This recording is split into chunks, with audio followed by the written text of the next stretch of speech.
the great opportunity for reset. We believe is needed is a reset.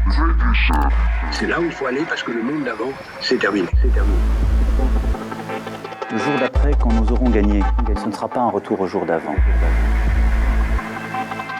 This is a time for a great reset.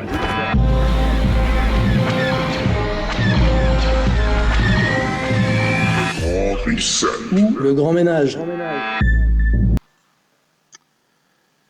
Bonjour. Alors, d'abord, comme le veut la tradition, on va vous faire présenter les meilleurs vœux pour la nouvelle année. Bon, là, on peut jusqu'à fin janvier. Là, on est le 30 janvier.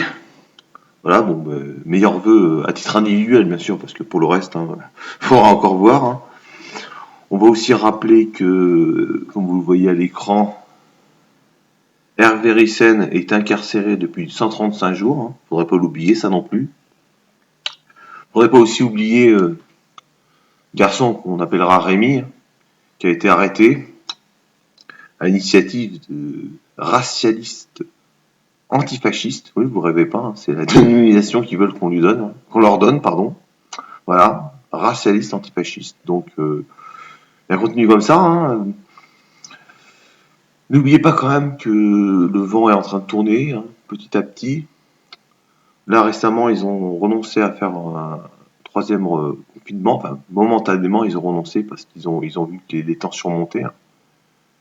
Et elles commencent à bien monter. Donc, on vous mettra une vidéo en description qui vous montre que ils sont sur les dents. Les services de renseignement territoriaux, notamment, ils sont sur les dents. Donc, attention aux indicateurs de police. Attention au cas où le vent tournerait dans la mauvaise direction pour vous. Attention quand même. Attention, voilà. Ceci dit, bon, aujourd'hui, ça va être une vidéo qui s'appelle le Grand Reset, Grand Ménage. Donc, c'est une vidéo avec Alain Soral, Monsieur K et un référent de faits et documents. Voilà, donc on verra si ça vous intéresse. Pas vu encore l'émission, donc on va voir au fur et à mesure. Et s'il y a quelque chose à dire ou des points à préciser à la fin de l'émission, on le fera. Sinon, non, voilà. Donc, d'avance, merci. Chers amis auditeurs, bonjour, bienvenue pour cette nouvelle émission de ERFM. Alors oui, c'est une émission de radio en couleur, c'est un peu la spécificité de cette nouvelle formule que nous avons lancée à l'initiative d'Alain Soral, qui est présent parmi nous. Alain, bonsoir. Bonsoir à tous. Nous sommes également en présence de Xavier Poussard, le directeur de la rédaction de Faits et Documents. Bonsoir à tous. Également de Yann Purdom, directeur de l'antenne de ERFM. Bonsoir. Nous avons conçu cette émission, Alain, nous la voulions intituler Le Grand Reset ou Le Grand Ménage. Ce sera une série de plusieurs émissions qui se feront suite et qui seront un petit peu éditées au fil de l'eau entre maintenant et le printemps prochain. Et vous avez voulu concevoir ces émissions, je dirais, de manière assez thématique pour que nous puissions faire le tour de la question. C'est vraiment l'objet de cette émission, ce sera de faire le tour de la question du Grand Reset. Alors, à cette occasion, nous inviterons également d'autres épées de la dissidence.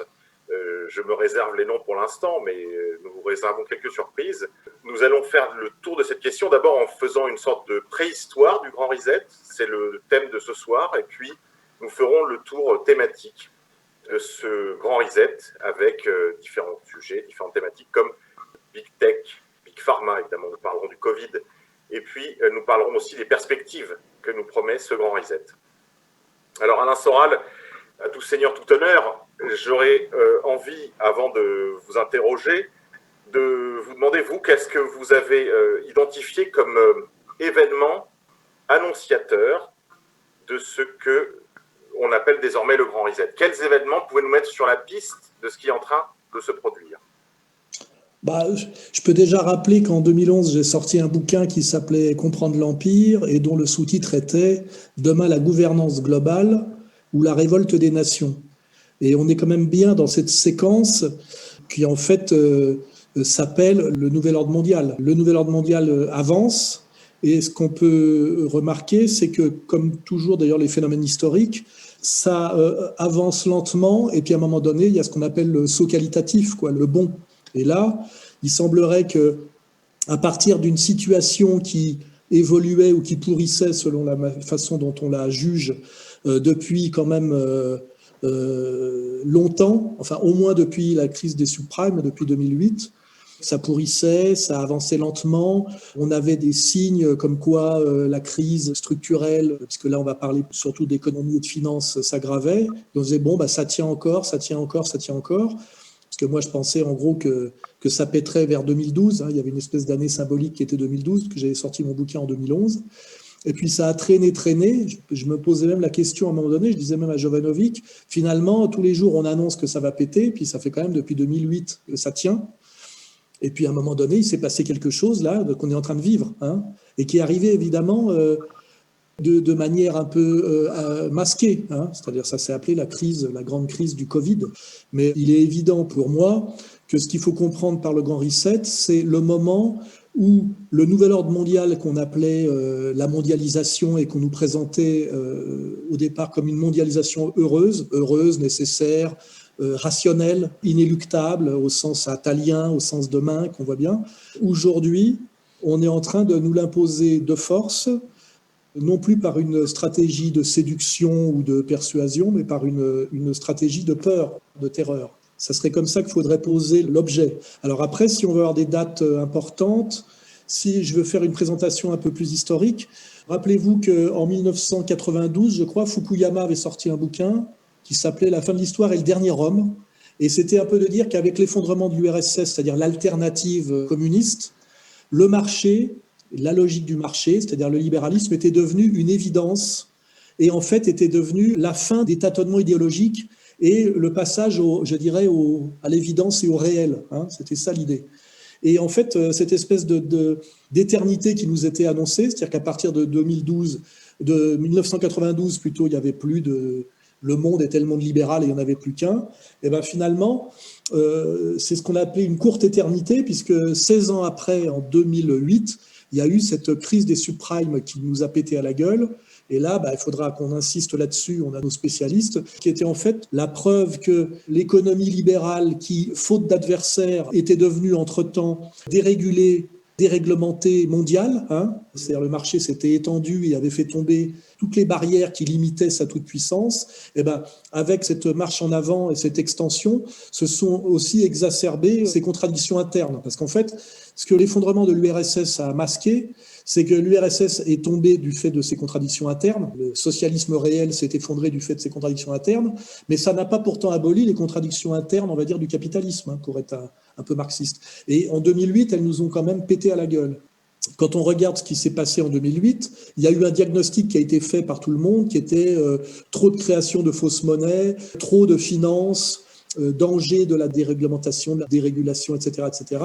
Et ce qu'on a vu là, c'est que les puissants, puisqu'on a bien compris que le monde capitaliste et le monde de la finance étaient devenus le dominant politique, ils n'ont plus personne au-dessus d'eux, c'est eux qui décident de la politique, au lieu de corriger le tir en retournant à des pratiques plus raisonnables, je ne vais pas trop déflorer le sujet, on continuait à aggraver les choses. De plus en plus de faux dollars, de plus en plus de dettes irremboursables, de plus en plus de profits financiers virtuels, etc., etc.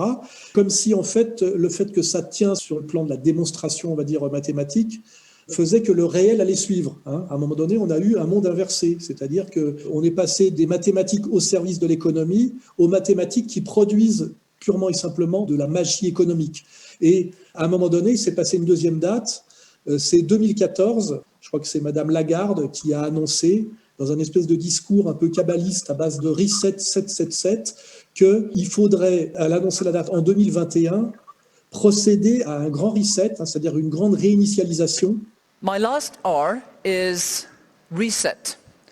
We seeing as necessary going forward a reset in the area of monetary policies. Ce qui voulait bien dire que les tenants même du capitalisme financier mondialisé admettaient qu'ils étaient arrivés au bout d'une logique et qu'il faudrait à un moment donné faire une réinitialisation, c'est-à-dire une remise à zéro des compteurs. Alain, est-ce qu'on peut faire coïncider cette crise présente avec ce que le marxisme ou la critique, plus globalement la critique du socialisme, a formulé comme la crise terminale du capitalisme? Est-ce que ce sont deux événements, uniques? Est-ce qu'il s'agit d'un seul événement ou est-ce qu'il s'agit de deux choses différentes? Moi, je me méfie toujours quand on parle de crise terminale. C'est-à-dire qu'en général, l'histoire montre que c'est jamais terminé. En tout cas, ce qui est sûr, c'est que là, d'abord, l'outil marxiste est très utile pour comprendre ce qui se passe en ce moment, puisque là, je peux faire une remarque importante, c'est que des gens pensent qu'on est en train de passer du capitalisme au communisme en douce. Alors qu'en réalité, quand on lit Marx, on se rend bien compte que Marx annonce bien que les contradictions internes de la logique du capital, ce qu'on appelle la dérive de l'accumulation, amènent à une concentration maximale de capital dans des mains de plus en plus réduites, donc à quelque chose de dictatorial. Où là, je vais faire une deuxième remarque, c'est que beaucoup de gens ont cru, parce que ça les arrange, notamment les libéraux, que 1984 d'Orwell, puisque c'est très présent en ce moment, Le meilleur des mondes, 1984 d'Orwell, beaucoup de gens ont cru que 1984 d'Orwell décrivait et ne décrivait que la société soviétique. Et donc, ils disaient, le communisme soviétique amène au totalitarisme, et donc la liberté, c'est le libéral. Alors qu'en réalité, dans le livre d'Orwell, c'est assez présent, il décrit une dérive totalitaire qui englobe aussi bien le système capitaliste que le système socialiste, qui sont les deux faces d'une même médaille en réalité. Et là où je veux bien poser le débat dès maintenant, c'est que nous n'assistons pas à une révolution en douce communiste. En fait, nous assistons à ce que Marx a décrit, c'est-à-dire la dérive de l'accumulation capitaliste qui, fatalement, arrive à la fin à quelque chose qui est l'inverse du marché libre et non faussé, mais qui est une dictature oligarchique totale, avec en plus une guerre civile généralisée. Il montre bien le tous contre tous, l'aliénation maximale par le fétichisme de la marchandise, etc., etc. Donc là, moi, j'incite les gens à retourner à Marx et à bien comprendre que ce n'est pas parce que le socialisme est tombé de ses contradictions internes que ça a annulé les contradictions internes du capitalisme, car je le rappelle, dans une logique de logique des ensembles, le communisme, le socialisme n'est qu'un moment en fait du capitalisme. C'est un moment où des gens, en critiquant les contradictions internes du capitalisme, ont essayé de produire une offre alternative, mais en réalité, le communisme, dans sa naissance comme dans sa mort, n'est qu'un moment de la grande épopée du capital. Puisque je rappellerai simplement que s'il y a eu la critique du capital, c'est parce qu'il y a eu le règne du capital. C'est parce que la société bourgeoise a pris le pouvoir sur le monde occidental et des gens ont produit une critique de cette société. Et donc, en fait, le communisme est un chapitre en réalité du capitalisme. C'est un moment critique qui échoue, mais ça ne remet pas en cause les contradictions du capital. C'est là où il faut pas qu'on tombe dans le piège et l'arrogance de ce que j'ai entendu récemment sur Radio Courtoisie. Un autre message ? Je pense depuis un certain temps que nous sommes dans un pays communiste. Certains adoptent un comportement de capot, cordialement. Bon, je crois qu'il n'y a pas besoin de commentaires. Et un autre message, cette réinitialisation est en vérité le retour d'une société qui fonctionne sur un mode communiste. C'est le communisme qui revient, comme si Soros, Attali, Minc s'étaient convertis en douce au léninisme. C'est pas comme ça que ça marche. Et deuxièmement, de comprendre que même si l'URSS est tombé, c'est tombé parce que ça méritait de tomber, la dérive de l'accumulation et la dérive du capital a continué. Et là, on est arrivé à un tel niveau de contradiction et de dysfonctionnement que les tenants du capital sont obligés eux-mêmes d'abolir, je dirais totalement, les lois du marché, d'une certaine manière, alors qu'avant, ils les avaient truquées et aménagées. C'est-à-dire qu'on n'était pas dans le libéralisme concurrentiel à l'ancienne, c'est-à-dire le marché libre et non faussé. On était déjà dans du monopolisme, on était déjà dans des processus comme ça de trust, de développement inégal, toutes ces choses qu'on étudie quand on étudie l'économie marxiste. Et là, on est arrivé à un tel niveau qu'effectivement, les tenants du capital, qui sont aussi les tenants du politique, c'est ça qu'il faut comprendre, c'est qu'il n'y a pas de contrepoids. Ils ont pris les pleins pouvoirs. Et ben eux-mêmes, leur alternative, c'est soit ils admettent qu'il faut qu'ils rendent leur tablier et que ça veut dire que l'économie passe à nouveau sous contrôle du politique, et donc de la morale, pour citer Aristote. c'est-à-dire que l'économie redevienne une branche de la morale d'une certaine manière, soit ils passent à la dictature totale, ils enlèvent le masque de soi-disant des règles du marché et de leur axiomatisation et de tout cet habillage mathématique pour faire croire que tout ça est scientifique, alors que c'est quand même un rapport de force et une domination, et ils passent en fait à la dictature. Or, c'est ce qu'ils sont en train de faire à mon avis, mais ils ne peuvent pas dire, voilà, nous, maintenant c'est la dictature des tenants du marché et on s'assoit sur le libéralisme, en réalité on s'en fout. Donc ils sont obligés de passer par des biais, des masques, et ces masques, on le sait, c'est soit le terrorisme islamique, depuis 2001, soit le réchauffement climatique anthropique, je dis bien anthropique, soit effectivement la pandémie virale, qui sont quand même 3 stratégies de soumission par la terreur, et qui se prétendent à chaque fois en dehors de l'économie et n'ayant rien à voir avec l'économie, alors qu'elles sont motivées par une crise économique que je dirais terminale, même si le mot terminal, c'est toujours terminal d'un moment. Voilà. Je crois que là, j'ai posé le décor. Merci Alain. Écoutez, vos réflexions me font immédiatement penser aux travaux de Anthony Sutton, qui faisait le lien entre la haute banque, la haute finance de New York et la révolution bolchevique. On a l'impression qu'au-delà de cette dichotomie, de cette séparation, de cette opposition qui a traversé tout le XXe siècle, il y a une sorte de lieu où se fait une certaine unité, et c'est ce qui m'amènerait à la question pour Xavier Poussard. Xavier, est-ce que vous pouvez nous parler des hommes qui ont amené à cette crise, et en particulier des hommes qui ont été impliqués dans la crise des subprimes ? Donc dans le cadre de Faits et Documents, j'ai publié, je pense, le papier de référence sur le Grand Reset pour une raison simple, et d'ailleurs qui m'a énormément surpris, c'est que ce Grand Reset a été publié, c'est un livre, alors aucun média mainstream n'avait évidemment fait le travail de faire ne serait-ce qu'un écho. Le Figaro a fait un tout petit écho lors de l'annonce du Grand Reset en juin, mais n'a pas mentionné le livre, ni Le Monde, ni les gros médias anglo-saxons, et y compris les blogs, je dirais, alternatifs, n'avaient pas fait ce travail de simplement lire le livre et d'en extraire les citations marquantes. Donc je dois dire que Faits et Documents a, en exclusivité mondiale, publié les meilleures feuilles du livre Le Grand Reset, publié par le Forum économique mondial de Davos. Alors, sur les acteurs du Grand Reset, j'ai envie de prendre une image toute simple, qui est une image de la culture populaire, qui est celle de la World Company dans Les Guignols de l'Info, qui était incarnée par Stallone, même si, bon, évidemment, dans le tour de table de la World Company, il ressemble très rarement à Stallone. Mais c'était l'idée des Guignols, si vous voulez, pour pas se cramer tout de suite. Et puis, de toute façon, ils ont fini par disparaître. C'est un peu comme le poème en hommage à l'Holocauste. Quand ils sont venus prendre un tel, tu n'as rien dit parce que tu n'étais pas ça, etc., etc. Et donc, finalement, ils ont été emportés, eux aussi.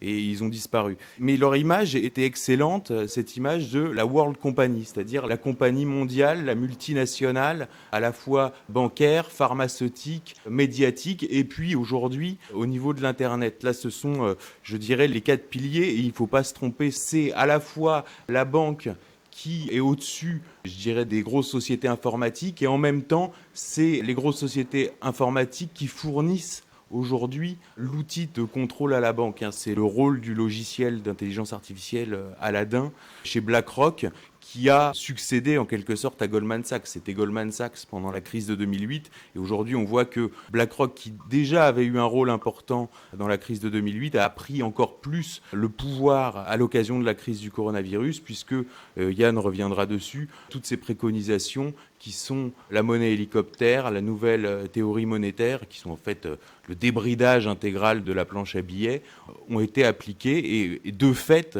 BlackRock a pris le contrôle des banques centrales, ou du moins de la Réserve fédérale américaine. Puisqu'en vérité, les anciens présidents de banques centrales sont cooptés à BlackRock. Enfin, c'est une structure complètement consanguine. Alors, je voudrais insister sur un point à propos de cette World Company, et je la comparerais à un iceberg, en fait. Si vous voulez, les médias mainstream regardent ce qu'il y a autour de l'iceberg, décrivent ce qu'il y a autour de l'iceberg sans jamais parler de l'iceberg. Ce qu'on appelle les complotistes ou conspirationnistes sont ceux qui regardent l'iceberg. Or, cet iceberg a une particularité, c'est qu'il a des propriétés inverses à celles d'un iceberg normal. L'iceberg normal, sa partie immergée est beaucoup plus importante que sa partie émergée. Et là, c'est l'inverse. C'est-à-dire que quand on regarde l'iceberg, il est très important avec des tas de fondations, des tas de banques, des tas de sociétés, des tas de young leaders, etc. Et puis quand on regarde la partie qu'on voit jamais, et en fait, elle est extrêmement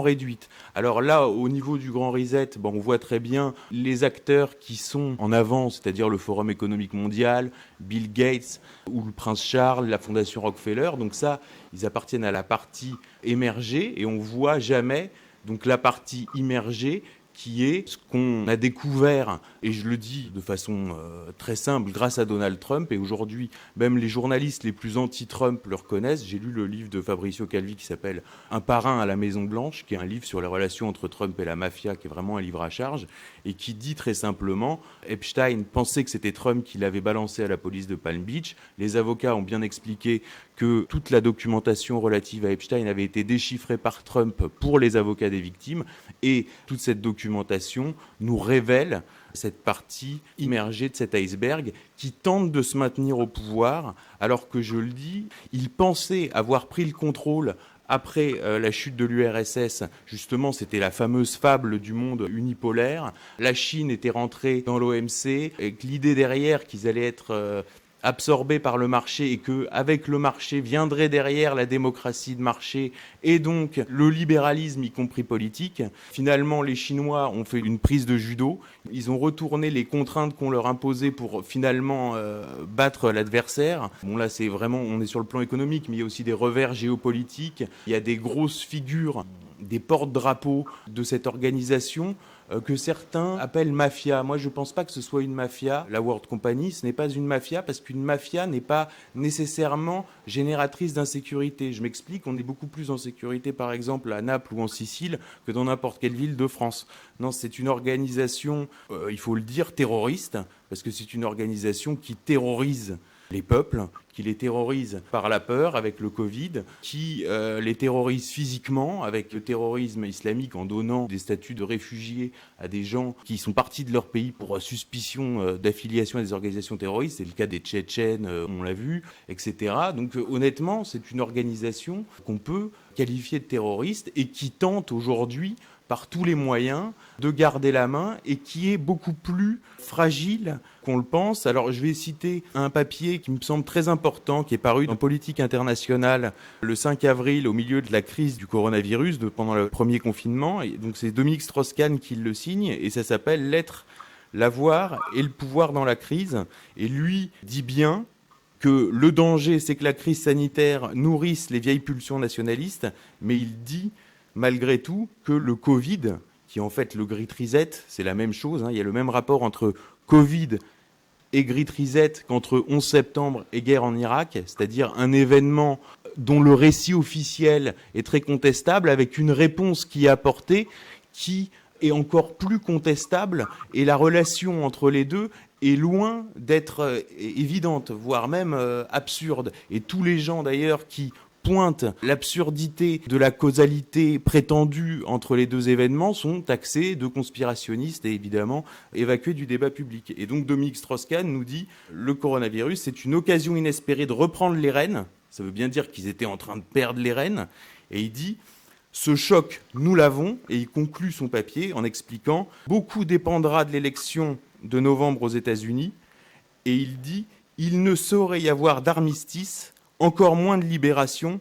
Il s'agit d'un effort de guerre de long terme. Voilà, donc en fait, ces gens-là nous déclarent la guerre. Je le dis, c'est une organisation terroriste. C'est pas une mafia, c'est vraiment une organisation terroriste. Et ils n'ont fait qu'aggraver leur processus de destruction depuis 2008. Merci Xavier pour ces éclaircissements. Cette image de l'iceberg que vous avez employée me fait penser à cette plaisanterie de Serge Gainsbourg. Qui a coulé le Titanic? Iceberg, encore un juif. Voilà, il y a un peu de ça quand même.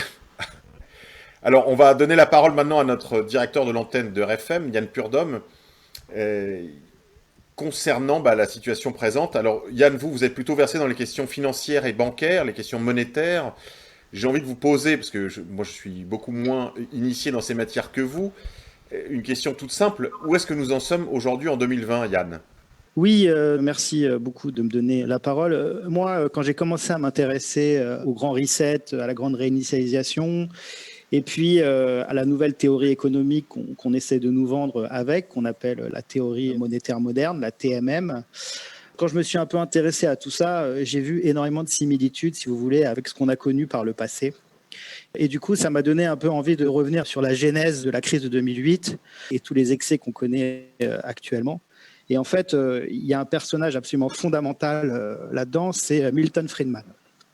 Alors Milton Friedman, c'est un économiste américain, père de l'école de Chicago, les fameux Chicago Boys, et père du courant monétariste. Né dans une famille juive de New York, élève brillant, il émerge aux États-Unis dans le sillage de Alista Rosenbaum, dit Ayn Rand, la célèbre papesse du capitalisme individualiste outre-Atlantique. Et il fait partie de cette génération de juifs qui prend le pouvoir intellectuel et économique aux États-Unis à partir des années 60. Et cette génération verra naître en son sein des responsables comme Alan Greenspan, Ben Bernanke, Janet Yellen, Larry Summers, enfin vraiment des personnages de tout premier plan dans les administrations américaines et au sein de la Réserve fédérale américaine. Donc c'est dire, si vous voulez, l'importance de ce courant et des réseaux qui s'y agrègent. Et de tous, Milton Friedman est vraiment le plus brillant. Il devient un défenseur acharné d'un certain libéralisme, il a le sens de la formule, des provocations, des métaphores imagées.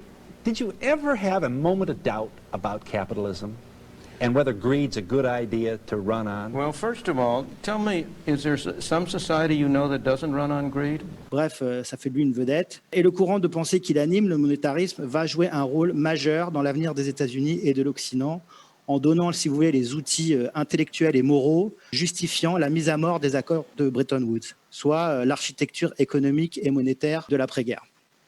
Qu'est-ce que le monétarisme, en fait? Quels sont les grands principes du courant monétarisme? En 1963, Friedman coécrit avec Anna Schwartz un livre intitulé « Une histoire monétaire des États-Unis de 1867 à 1960 ». Donc ce livre, riche en statistiques et données historiques, analyse les conséquences des variations de l'offre de monnaie sur l'équilibre économique des États-Unis. Et suite donc à cette analyse, Friedman en sort une idée majeure, c'est-à-dire que l'inflation peut être maîtrisée si l'offre de monnaie, donc l'offre de monnaie qu'on injecte dans l'économie, suit une courbe de croissance linéaire qu'il arrive à définir à 3% par an. Voilà. Selon lui, si les banques centrales en fait suivent rigoureusement cette règle, alors les marchés peuvent se réguler d'eux-mêmes et ainsi on peut supprimer toute réglementation, régulation qui deviennent dès lors inutiles. La main invisible en fait punira les excès et récompensera les réussites. Voilà, c'est le fameux credo libéral. Et donc dans ce monde-là, adieu les taux de change fixes et la convertibilité en or, les monnaies suivent la loi de l'offre et la demande et leur prix est fixé sur le marché d'échange. Alors, c'est assez innovant. Théoriquement, il y a beaucoup de gens qui se posaient quand même des questions parce que c'est vrai que cette idée de croissance linéaire de l'offre de monnaie, c'était quand même un peu bancal. Mais pourtant, ce courant a connu un vrai succès. Les vraies raisons de son succès, en fait, viennent du fait que les hommes politiques américains, par pure démagogie et pour financer la course avec l'URSS, souhaitaient se débarrasser du carcan que représentaient les accords de Bretton Woods et notamment l'obligation de convertir le dollar en or à hauteur de 35$ l'once.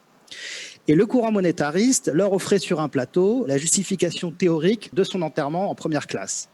Et c'est d'ailleurs ce que fera Richard Nixon dans une célèbre intervention télévisée le 15 août 1971. I have directed Secretary Connally to suspend temporarily the convertibility of the dollar into gold or other reserve assets. L'or joue un rôle de garde-fou, si je puis dire, afin d'éviter les surchauffes et les excès de création monétaire. Le fait de mettre Bretton Woods à la poubelle fait qu'il n'y a plus de garde-fou du dollar. Dès lors, l'État américain peut creuser ses déficits et sa dette sans être importuné. Donc ça, c'est la première chose. Ensuite, le monétarisme va mettre en place ce qu'on appelle le système d'échange flottant. Les monnaies, en fait, vont suivre, selon Friedman et le monétarisme, la loi de l'offre et la demande. Et donc, c'est le marché d'échange qui va fixer leur valeur entre elles. Donc, l'or est complètement évacué. Et ça, selon les monétaristes, ça devrait jouer le rôle de garde-fou, c'est-à-dire que ça devrait empêcher les gouvernements de faire trop de déficit. Mais ce qu'il faut bien comprendre, c'est le contexte international de l'époque. C'est-à-dire qu'à l'époque, les prix du pétrole flambent avec le choc pétrolier. Et les États-Unis, grâce aux accords de Quincy avec l'Arabie Saoudite et avec la pression qu'ils exercent avec leur armée, obligent, si vous voulez, les pays exportateurs de pétrole à libeller leur pétrole en dollars. Ce qui fait que si vous êtes un État moderne qui veut acheter du pétrole pour faire tourner son économie, vous êtes obligé d'avoir une réserve de dollars. Donc on est rentré dans un monde où finalement le dollar a supplanté l'or comme étalon de mesure. et donc a permis aux Américains de vivre largement au-dessus de leurs moyens. Et la deuxième chose qu'il faut absolument évoquer, c'est l'émergence de la Chine, parce que lorsque vous faites des déficits, vous créez de la monnaie. Et là, bien sûr, vous avez un problème, c'est l'inflation. Or, finalement, on s'est aperçu que quand bien même la Fed a créé énormément de dollars, les États-Unis n'ont pas connu une très grosse inflation. Pourquoi ? Parce qu'au même moment, vous avez eu l'émergence de la Chine qui est rentrée dans le commerce international et qui, à partir des années 80, a s'affirmer comme une puissance commerciale. Avec toutes les délocalisations qui vont se faire de l'industrie occidentale en Chine, les prix vont chuter. C'est-à-dire que l'intégration de la Chine dans le commerce mondial va jouer le rôle de rouleau compresseur déflationniste qui va venir contrebalancer l'inflation qui naît de la création monétaire de la Fed. Et il y a un autre facteur dont il faut parler, c'est l'immigration massive qui permet une déflation sur tout ce qui n'est pas délocalisable. Donc si vous faites l'addition de ces trois phénomènes, pétrodollar, libre-échange et immigration massive, on se rend compte que la Fed en fait, se retrouve dans une situation où elle peut générer une création monétaire comme on n'en aura jamais vu par les passés. Et c'est à partir de ce moment-là qu'on rentre véritablement dans le règne de l'argent-dette, une dette créée à partir de rien, simplement la vague promesse d'un remboursement futur. Yann, merci. Je crois que c'est clair. Ça explique en partie l'inflation absolument délirante de la masse monétaire, en particulier du dollar, mais pas seulement. On a vu ces dernières années que la Banque centrale européenne n'était pas en reste. Quelques commentaires, messieurs, sur les dernières remarques de Yann. Alain, Xavier ? Oui, alors sur l'exposé d'Yann qui est très intéressant, je voudrais juste 2-3 précisions. Alors, il mentionnait Ayn Rand. Le livre, c'est La Grève ou La Révolte d'Atlas, qui a été traduit en français, je crois, 20 ans après sa sortie aux États-Unis, et qui est devenu donc, avec 20 ans de retard, le livre de chevet, si on veut, de toute la technostructure, comme dirait Chirac, française. Ce qui explique le macronisme qui arrive avec 25 ans de retard par rapport au monde anglo-saxon, etc. Première remarque. Deuxième remarque, sur les banques centrales, on est rentré dans quelque chose de complètement fou depuis 2008, ce qu'on appelle les taux d'intérêt négatifs. Ça veut dire qu'en fait, les banques centrales payent les banques pour leur donner de l'argent, qui, elles, se font payer, puisque là, les taux d'intérêt, quand elles, les banques reprêtent aux particuliers ou aux entreprises, là, sont plus du tout négatifs. Donc déjà, on est dans une relation qui est extrêmement bizarre, et en retour, comme la monnaie est extrêmement incertaine, les banques payent en retour les banques centrales pour déposer leur argent en dépôt. Donc on est dans un circuit comme ça un peu bizarre. Et pourquoi on doit rentrer au niveau, je dirais micro, dans la monnaie dématérialisée, c'est-à-dire la monnaie électronique, c'est parce qu'en fait, il ne faut plus qu'il y ait de bas de laine. Et pour se faire des marges sur les entreprises et sur les ménages, il ne faut plus qu'il y ait de bas de laine. Et à ce moment-là, la banque réaugmentera ses tarifs de façon à se faire rembourser l'argent qu'elle met en dépôt dans les banques centrales sur les ménages. Voilà. Donc ça, c'est au niveau micro. Et au niveau macro, on voit bien aussi, et ça, Pierre Hillard en parle très bien, de tentatives de mettre en place une monnaie mondiale. Alors, je citais Dominique Strauss-Kahn qui, lui, parle des DTS du... Xavier, juste expliquer ce que c'est les DTS, parce que là, tu parles un peu chinois parfois. Les droits de tirage spéciaux, si on veut, c'est une monnaie qui est utilisée par le FMI. Je ne vais pas rentrer dans des détails qu'en vérité, je ne maîtrise pas. On voit aussi que l'ancien gouverneur de la Banque d'Angleterre, qui vient d'être nommé d'ailleurs à un autre poste aux Nations Unies pour piloter l'agenda 2030, là, on est vraiment dans la structure même. C'est-à-dire qu'en fait, ces gens-là sont complètement interchangeables. Ça prouve bien qu'il n'y a pas de compétences. Si on peut piloter l'agenda 2030 de l'ONU sur la question climatique un jour, en ayant été banquier, en ayant dirigé la Banque centrale d'Angleterre, soit on est un génie, soit c'est qu'en fait, ces gens-là sont complètement interchangeables. Et lui, par exemple, au symposium de Jackson Hole, en août dernier, où a été définie auprès des banques centrales la nouvelle théorie monétaire qui allait être appliquée pendant la crise du Covid, et Mark Carney, donc, qui était gouverneur de la Banque d'Angleterre, lui a parlé du Libra, donc la monnaie de Facebook. Donc là, on peut très bien être dans des... comment dirais-je, à la fois nouvelle technologie. On voit aussi le brevet déposé par Microsoft de manière à générer de la monnaie Bitcoin par blockchain avec des capteurs sur votre cerveau. Donc en vérité, alors on voit effectivement une flambée de l'or parce que les gens vont vers des valeurs refuges puisqu'on fait tourner la planche à billets et qu'à terme, il y a forcément une perte de confiance en la monnaie. Mais est-ce que, à la limite, cette perte de confiance qui va provoquer une inflation est pas quelque part voulu pour provoquer un effondrement monétaire et à ce moment-là faire naître cette nouvelle monnaie articulée entre banques, nouvelles technologies, Big Pharma avec les capteurs, etc. et qui sera finalement indexée sur rien, quoi, qui sera juste des points, quoi, comme des jetons quand on est dans une kermesse, quoi. Alain Soral.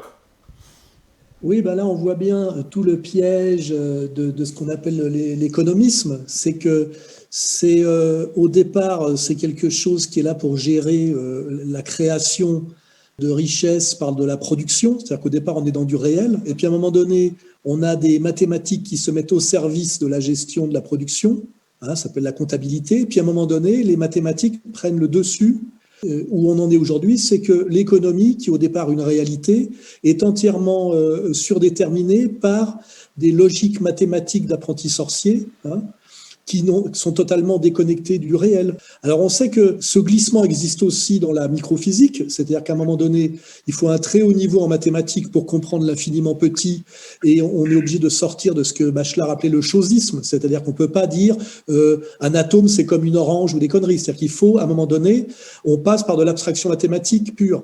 Mais là, on a le même phénomène qui s'est produit d'ailleurs à la même époque, c'est à partir des années 60, où la mathématisation extrême a bouffé la réalité économique, et c'est ça le côté apprenti sorcier de Friedman et de ses petits copains, c'est qu'à un moment donné, ils vous disent oui, avec 3%, machin, truc bidule, ça va marcher. Alors que, in fine, l'économie, c'est quand même des êtres humains dans des relations réelles, avec de la production, de la consommation, de la création de richesse ou pas, de l'entraide ou de la domination ou du parasitisme. Vous voyez, en fait, le réel est passé sous la domination de processus mathématiques purs qui sont devenus très très dangereux, parce que si en microphysique ça n'a pas d'implication immédiate sur la vie quotidienne des gens, en économie on touche quand même à la vie quotidienne des gens et à la réalité.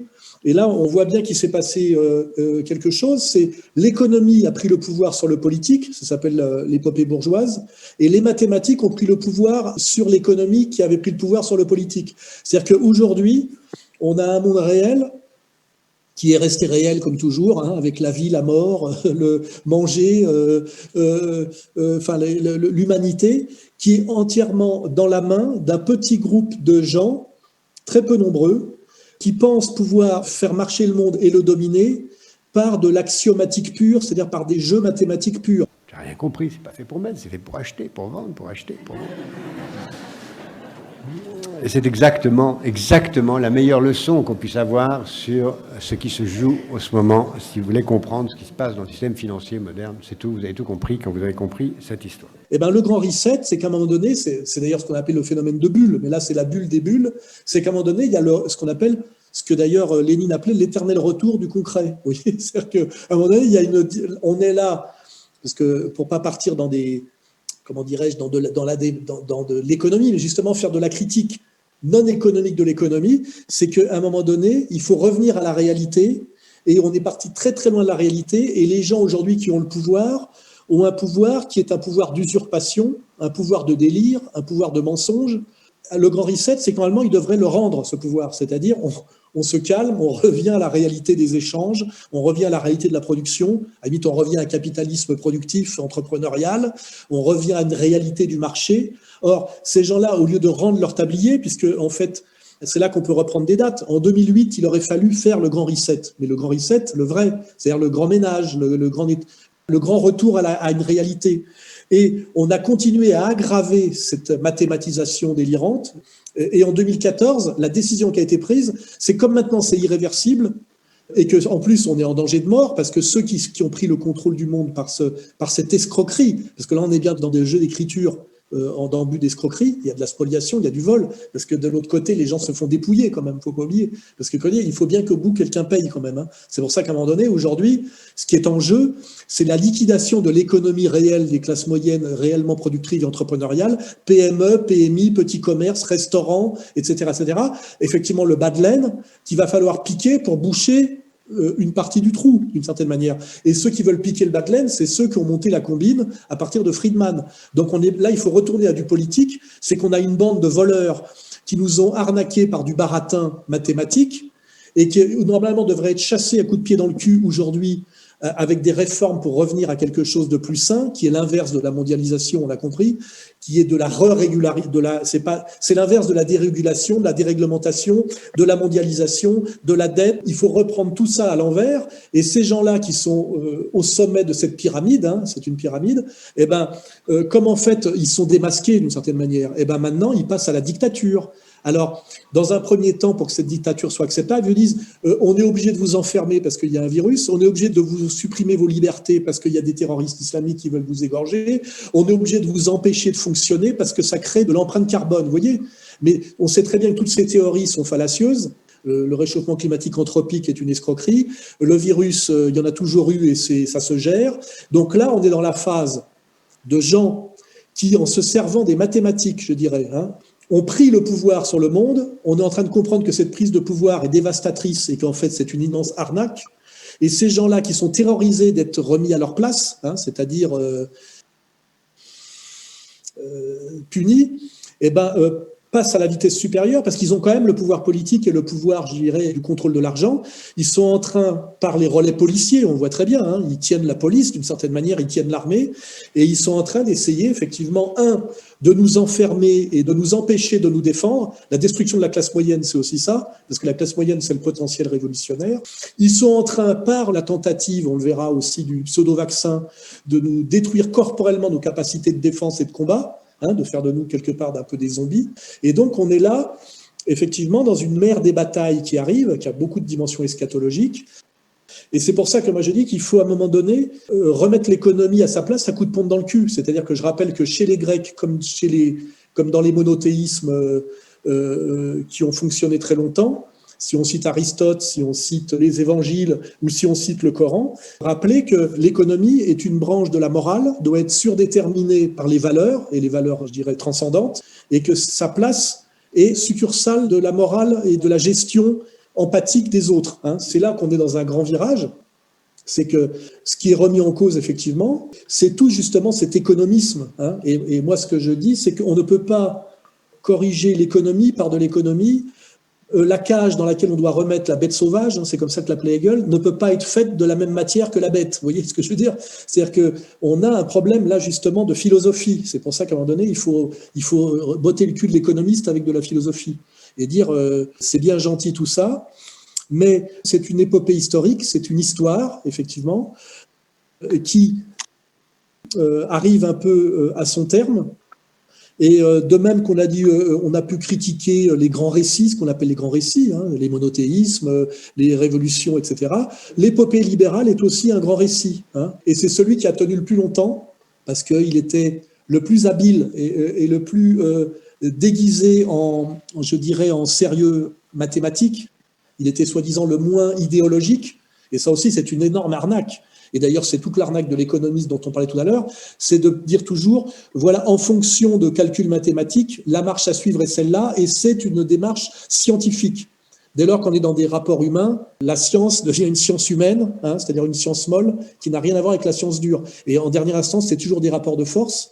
Et en dernière instance, il y a toujours un concept ce qui est plus qu'un concept, qui est une réalité, c'est la notion de travail. C'est qu'à un moment donné, il y a le monde ne fonctionne parce qu'il y a des gens qui travaillent, parce que malheureusement, on n'est pas dans le jardin d'Éden, et qu'il y a des gens qui travaillent, qui participent à l'effort collectif, et puis il y a des gens qui spolient, et puis il y a des gens qui exploitent. Et à un moment donné, on revient à des fondamentaux assez simples, c'est qu'on a aujourd'hui au sommet de la pyramide de pouvoir mondial des gens qui sont des parasites et des spoliateurs, qui nous mentent à coups de mathématiques, mais ça commence à ne plus marcher, et qui cherchent aujourd'hui à se maintenir par tous les moyens. Le programme du Grand Reset, c'est-à-dire le bouquin de Schwab, énonce tous les moyens par lesquels ils vont essayer de se maintenir. Et comme le disait tout à l'heure notre camarade Xavier, en réalité, ils sont très peu nombreux, ils sont vieux, il ne faut pas oublier, ce sont un petit groupe de kakoshim, il faut regarder leur gueule, la gueule de Soros et ces gens-là, et leurs enfants, puisque là on est sur une aristocratie inversée, mais qui a joué le même rôle.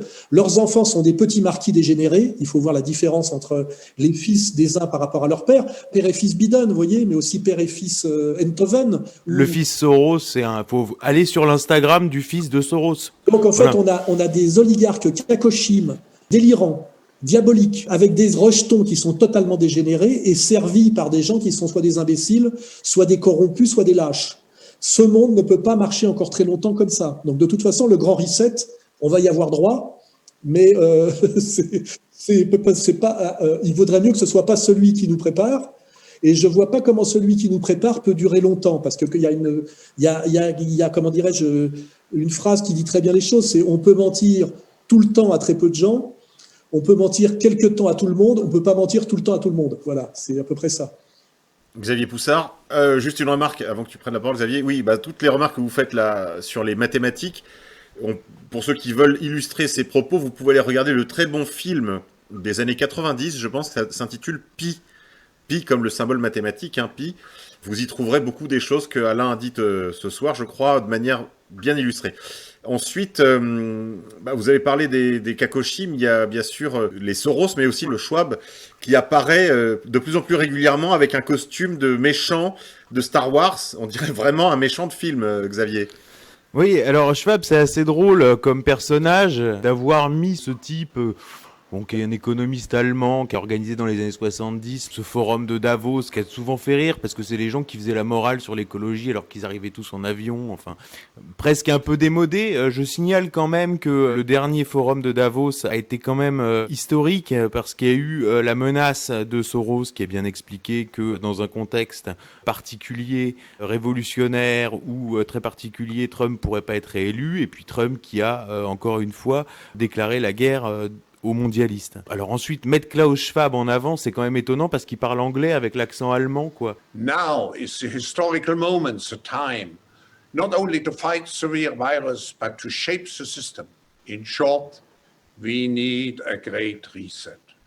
On dirait vraiment, ouais, c'est ça, on est dans Star Wars, quoi, c'est hallucinant. Alors, sur l'expression Great Reset, j'ai fait des recherches complémentaires depuis mon article pour voir, avec des bases de données assez poussées, pour voir quand remontait cette expression. Et effectivement, elle remonte à la crise de 2008 et on la voit apparaître dans des rapports d'analyse de banques dès le début de l'année 2008, je crois, de Citibank. Et ensuite, le terme... si vous voulez, est repris dans un premier livre qui est signé par un géographe new-yorkais de l'Université Columbia qui s'appelle Richard Florida. Et lui, sa théorie, c'est qu'en fait, on va vers un monde où il y aura deux classes, c'est-à-dire une classe urbaine, mobile, créative et tolérante, vous voyez, dans des villes attractives comme ça, avec des gens qui ont la connaissance. Et puis, en fait, il y a les ploucs, il y a tout le reste, quoi. Et eux, à la limite, ils peuvent disparaître. During the course of this economic crisis, the rate of unemployment in manufacturing, in production work hit 14%, in construction hit 20%, and the knowledge and professional and creative jobs it's yet to hit 5%. Over the course of the next decade, we will generate another 7.5 million jobs in the knowledge, professional, and creative sector of the economy. Those jobs already account for 50% of all wages and salaries paid. These jobs are the driving economic force of our time. Et si vous voulez, c'est exactement la pensée de Laurent Alexandre. Et c'est très intéressant, Laurent Alexandre, parce qu'il succède à Attali dans la page des éditoriaux de l'Express.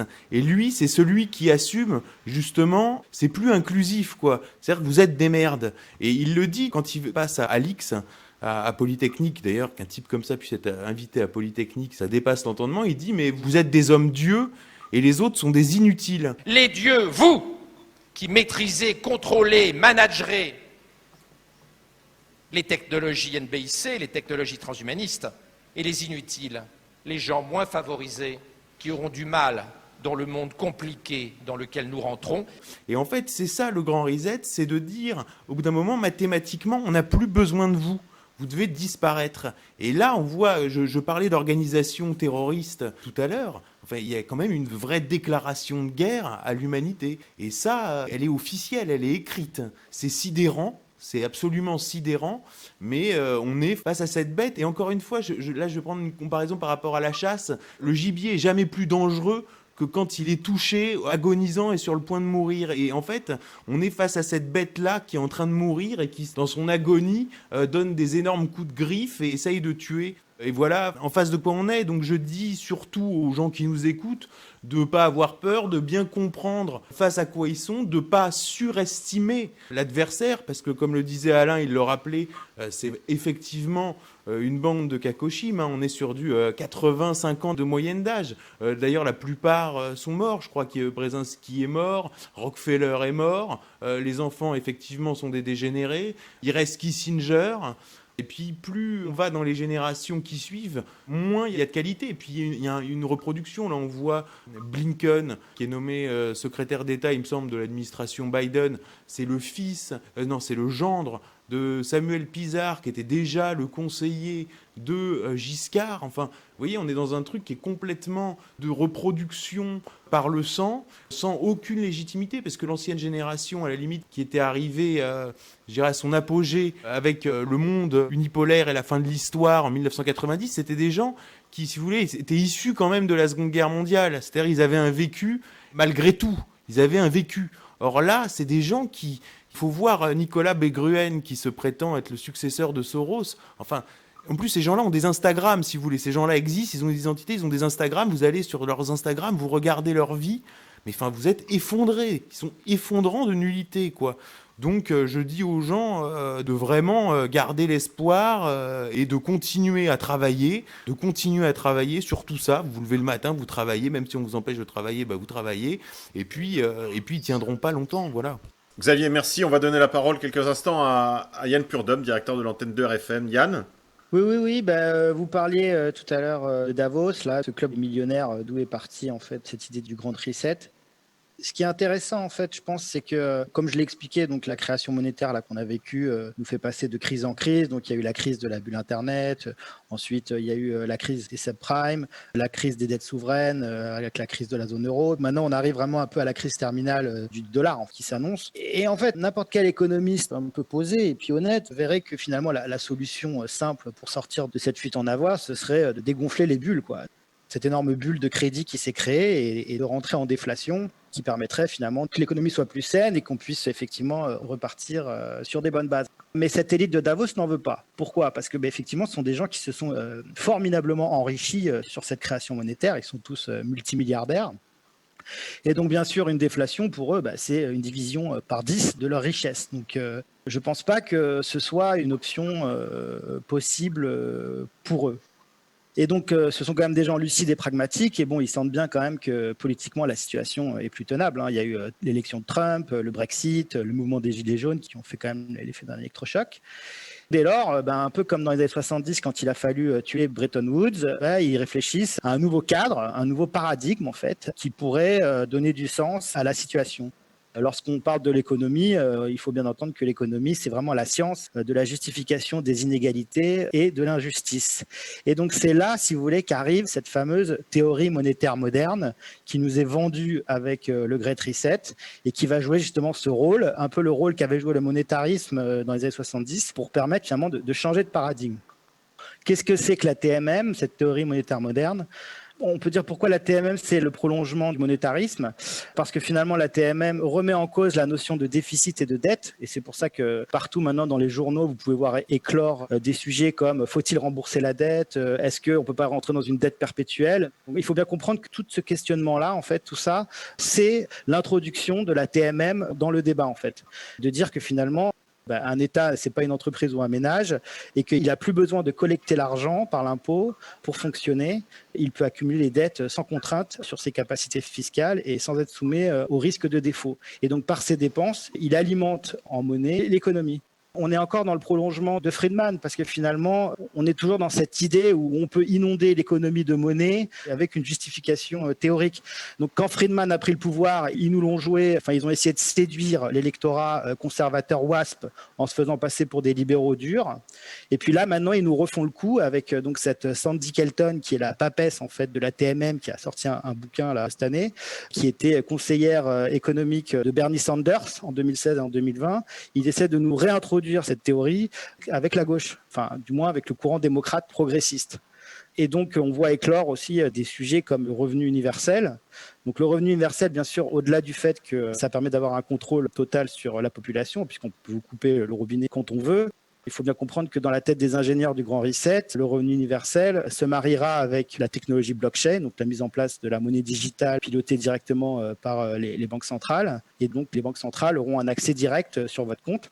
Ça permettra, comme je l'ai expliqué tout à l'heure, de piloter la politique monétaire de manière beaucoup plus directe, puisque les écueils que j'ai soulignés tout à l'heure concernant le monétarisme, quand j'expliquais que la Banque centrale pouvait pas interférer directement sur l'économie réelle puisqu'elle a été obligée de passer par les banques.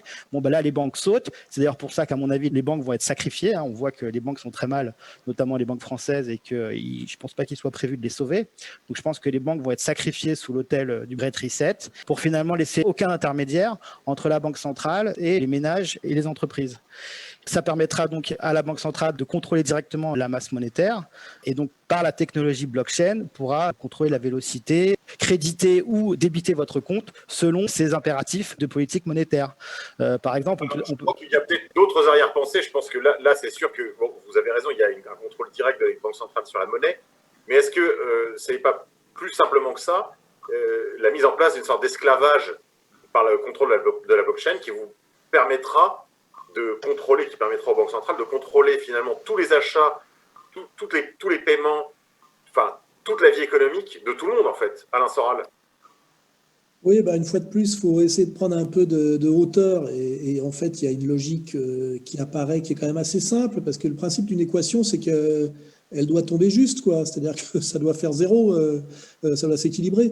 On voit très bien qu'il y a une fuite en avant de la dette et que là, d'ailleurs, le confinement oblige en fait la classe moyenne entrepreneuriale, qui, je le rappelle, sa caractéristique, c'est d'être propriétaire de ses moyens de production. C'est ça qu'il faut comprendre, hein. Et les propriétaires de ces moyens de production, c'est pas le salariat. Le salariat, il n'est pas propriétaire de ses moyens de production. La classe moyenne, c'est spécifique, propriétaire de ses moyens de production. C'est-à-dire que c'est ce qui correspond réellement à l'économie libre et à l'économie d'entreprise. Et voilà, on les pousse à s'endetter à mort auprès des banques pour ne pas crever, les restaurants, les PME, les PMI, en les empêchant de travailler. Et une dette, c'est toujours une hypothèque. Moi, c'est énorme. 4 semaines de chiffres qui ne rentrent pas, c'est énorme. On a beau repousser les crédits, etc. Ils seront là. Ce n'est pas des cadeaux. Aujourd'hui, on ne nous fait pas de cadeaux. C'est-à-dire qu'à un moment donné, qu'est-ce que va leur proposer le système ? On vous annule votre dette. En l'échange de quoi on vous spolie de tous vos biens, puisque vous en avez. Donc, on voit bien, c'est pour ça qu'on peut parler d'une sorte d'URSS à l'envers, mais qui n'a pas besoin d'un complot communiste. C'est que ça s'appelle la concentration maximale du capital. Il faut quand même reprendre un peu de recul et comprendre les logiques de ces mécaniques. Donc, aggravation de la dette par le confinement délirant, répété, systématique, annulation de la dette contre spoliation du bien, en l'échange de quoi ? Revenu universel. Et pourquoi cette réforme, il faut comprendre qu'elle passe par la gauche et que c'est pas du tout du fascisme, entre guillemets. Enfin, c'est du fascisme qui passe par la gauche. Parce que tous les gens de gauche qui sont souvent des salariés de l'inutile, animateurs sociaux, étudiants inutiles, ce qu'on appelle animateurs du procès de consommation, ils vont trouver ça très bien parce qu'eux, ils n'ont pas de biens. Donc, on va rien leur prendre à eux.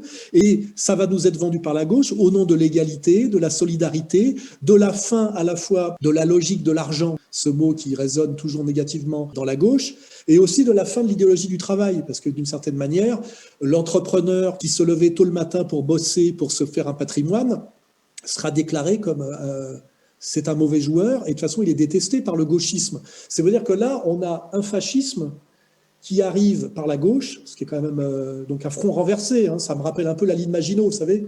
Les gens sont sur la ligne Maginot, ou le rivage des Sirtes, et puis ça arrive par derrière, quoi. C'est-à-dire que on voit très bien pourquoi le gauchisme a été alimenté et poussé à bout de bras par le grand capital, parce que le grand capital, pour faire son grand reset, va se servir du gauchisme, comme il va se servir d'ailleurs de l'écologie, et que tout ça va être fait au nom du partage, de la fin de l'idéologie du travail. Rappelez-vous Lafargue, le beau-fils de Marx.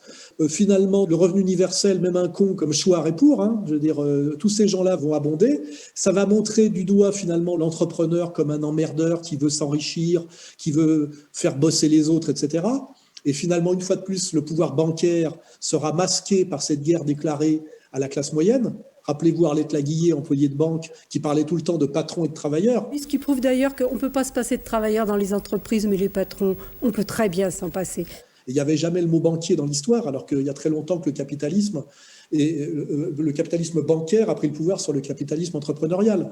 C'est l'enjeu d'ailleurs du fascisme. C'est l'enjeu des années 30, de savoir qui va gagner cette guerre entre bourgeoisie entrepreneuriale et bourgeoisie bancaire. C'est ça l'histoire des années 30, quand on veut bien l'étudier sans passer par le le catéchisme officiel. Hein. Donc là, on a bien actuellement encore stratégie d'aggravation de la dette. Derrière, déjà programmée, proposition d'annulation totale de la dette contre quoi? Spoliation des biens. C'est-à-dire que là, il y a toujours pareil. On vous annule quelque chose qui n'existe pas, qui est des mathématiques, alors l'argent dette, de prêts d'argent qu'on a fabriqués, contre quelque chose qui existe, le travail, l'épargne, les biens de gens qui ont travaillé pour accumuler ça. PME, PMI, restaurateurs, petits commerces, c'est ce qui est en train de se jouer en ce moment. Et revenu universel, effectivement, entièrement monnaie numérique, qui vous sera attribué en fonction de critères moraux. On vous dit comme les Chinois, mais les Chinois, ils ne sont pas partie prenante dans l'histoire. Les logiciels qui sont déjà en place pour gérer tout ça sont israéliens, je vous le rappelle. Ça ne sera pas la technologie chinoise. Les Chinois, c'est un monde, c'est pas le nôtre. Là, on parle quand même du monde occidental et surtout de l'Europe qui va être le dindon de la farce de tout ça. Donc aujourd'hui, on a une guerre à mort qui est engagée contre en fait la classe révolutionnaire, qui est la classe moyenne. Et c'est ce qu'on appelle une guerre préventive. Rappelez-vous que la guerre préventive, c'est Esther, c'est déjà dans l'Ancien Testament, et c'est aussi Kouchner, les French Doctors, la nécessité de l'ingérence humanitaire, vous voyez ? Le devoir d'ingérence, puis le droit d'ingérence. Et en fait, ce qui est en train d'être mené en ce moment, c'est pour ça que moi je dis qu'il faut prendre de la hauteur sur l'économie. L'économie, c'est pour les couillons. Hein. Moi, je fais de la philosophie et je fais de la critique de l'économie politique. On est en train de déclarer une guerre préventive à la classe moyenne, parce que la classe moyenne est la classe révolutionnaire, et c'est la classe qui pourrait mettre dehors la bande à Soros ou la bande à Friedman. Hein, voilà. Donc on est en train de tuer d'abord l'économie réelle, hein, c'est-à-dire qu'on est quand même toujours dans la même logique que l'économie purement virtuelle incarnée par BlackRock mène une guerre à mort contre l'économie réelle, puisqu'elle se nourrit, il ne faut pas oublier. Hein. Il y a un braquage derrière les habillages mathématiques, il y a quand même réellement une spoliation.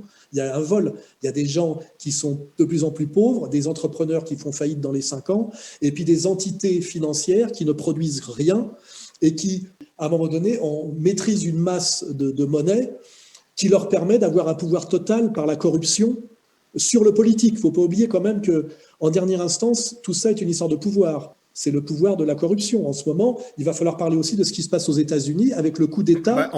On en parlera probablement dans une autre édition ou dans les bonus. Xavier ? Sur le revenu universel, je pense que c'est vraiment quelque chose de très important. Nous, à Fait et Documents, on essaye toujours de voir les signaux faibles en regardant des documents internes à certains cercles de pouvoir et au revenu universel qui se cache derrière ce qui s'appelle l'économie du bien-être ou l'économie sociale et solidaire, enfin toute cette novlangue est quelque chose d'absolument central, c'est-à-dire la fin de la valeur travail. Et ça, dans l'équation, c'est au bout d'un moment qui produit, quoi. Et alors on nous explique, oui, alors ça va être des robots. Enfin tout ça paraît extrêmement délirant, quoi. C'est des gens qui sont rationnels mathématiquement sur le papier, comme le disait Alain, mais si vous voulez, la retranscription dans le réel ne colle jamais. Et en fait, le réel ne répond plus, quoi. Ça me fait penser à un roman écrit il y a quelques années par Jean-Christophe Ruffin, qui a été, je crois, également ambassadeur de France sous Sarko, si je ne me trompe pas, qui avait écrit un charmant roman sur le mondialisme, justement, qui s'intitulait Globalia, où il y a beaucoup de thématiques qui sont réapparues depuis cette histoire de Covid-19, depuis cette affaire aussi de Grand Reset, qui, je le rappelle, n'est pas une théorie conspirationniste. Hein. Le Grand Reset est en train de se mettre en place sous nos yeux. Oui, Xavier. D'ailleurs, j'ai oublié de le préciser tout à l'heure, et c'était la première chose que je voulais préciser. On a écrit dans notre article publié sur Égalité et Réconciliation et dans notre dossier que le Grand Reset avait été annoncé le 3 juin. Or, en faisant d'autres recherches, je suis tombé sur une dépêche de la Deutsche Presse Agentur, c'est-à-dire la FP allemande, si on veut, qui annonce justement dès le 23 janvier, c'est-à-dire lors du forum de Davos, il n'y a pas encore de pandémie mondiale, il n'y a encore rien, personne n'a encore entendu parler du Covid. C'est-à-dire pour l'instant, c'est quelque chose de purement chinois.